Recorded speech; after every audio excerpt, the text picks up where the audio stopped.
As an Army wife, life can be very challenging and yet exciting.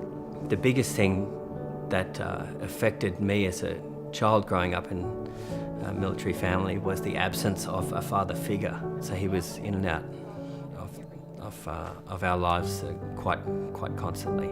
It was very much his career and I was at home with the kids.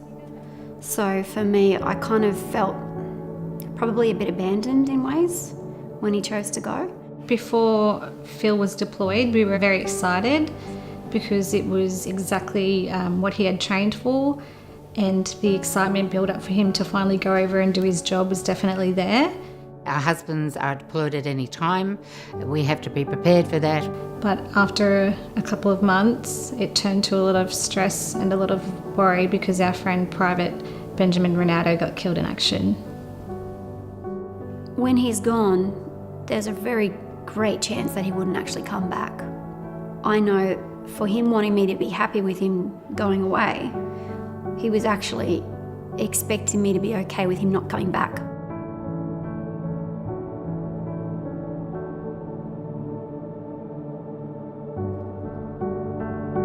I actually prayed that neither of our sons would join the Army because I knew what a challenge it was and how it can affect them psychologically. So when Michael went to East Timor, I was worried for his safety. I was upset from what he had experienced, first with his friend Private Benjamin Ronaldo got killed in action, and then Phil being injured by an improvised explosive device. So it was just a lot of stress on me having to, one, take care of Phil, and then having to deal with our friend passing away as well. It got to the point with Andy being away on that last deployment that I recognised a lot of damage. A lot of damage was being done to our little family, and I didn't know whether we'd be able to come back. It was very hard to let Gary come back into the family because he wanted to gain control straight away. He was the father of the family and he'd done his service and he was the head man, but the children were used to me and coming to me for all the decisions that need to be made. So there was a little bit of conflict there between the two of us. I was so excited when he was coming home. I was like, yes, I'm going to have my teammate back. Life's going to be easier. We're going to do great things. It's going to be great. When Phil returned, it was a very difficult experience as Phil was in the hospital. So I had to immediately be a carer for Phil when he returned. Dad returning from Iran was profoundly different to when he left. I was 12 years old at the time. How he changed when he returned from Iraq was quite profound. He was a lot more distant. He became vague, he became irritable. I had to take the car keys off Gary. Gary came back from Iran and he was driving like a lunatic through the traffic, so I had to slow him down. Me being 21 at the time and Phil being 21 at the time, we didn't know how to deal with the situation at hand.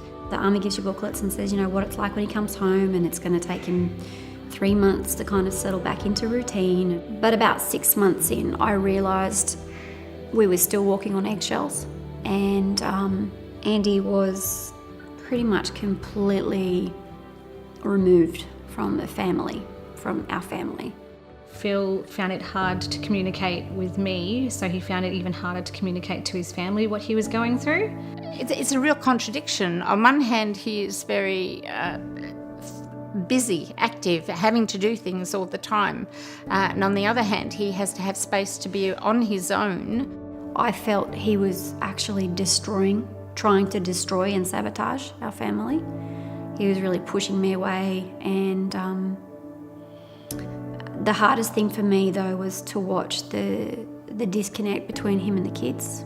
It can be very disillusioning when they come back and they behave in this manner because you are looking forward to your partner coming home and having that intimacy and connection again, and they're not there. So you feel very lonely, you feel very isolated, you're very much on your own. At first, the signs and symptoms were really hard to recognise because I wasn't aware of them at the time, but looking back, becoming exceptionally withdrawn from work. He didn't go to work maybe for a year. He excluded himself from any social event. I don't think we went to a family event for 2 years. He couldn't be by himself, so he was always at my work or within my range of work to always get comfort from me or hear from me if he needed to.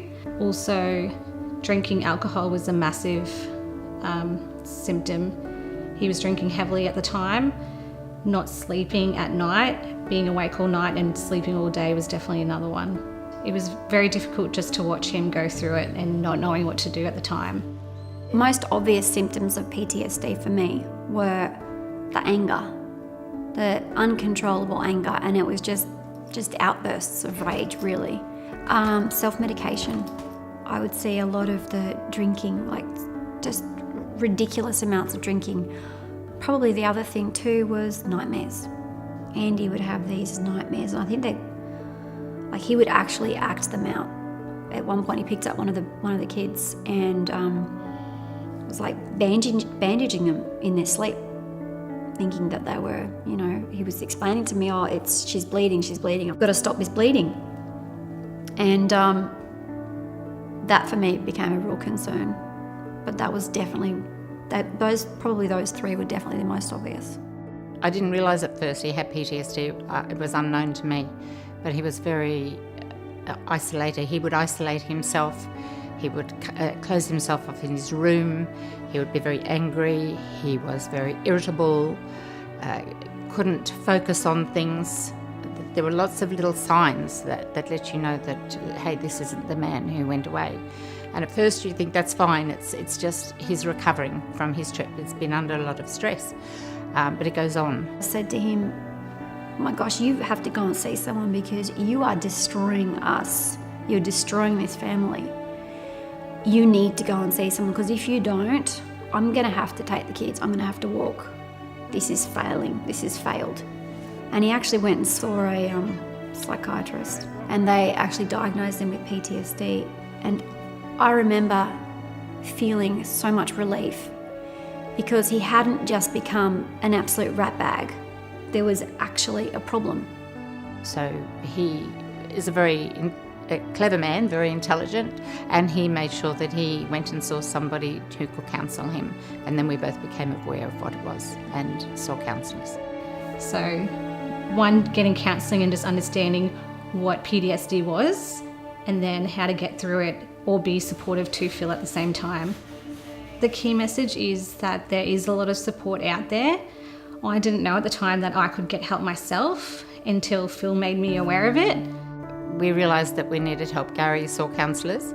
I went and saw counsellors with Gary as well. So I found that I needed to go and see somebody who could counsel me to know how to deal with Gary. He was in a dark place. It was hard not for me to go to a dark place with him.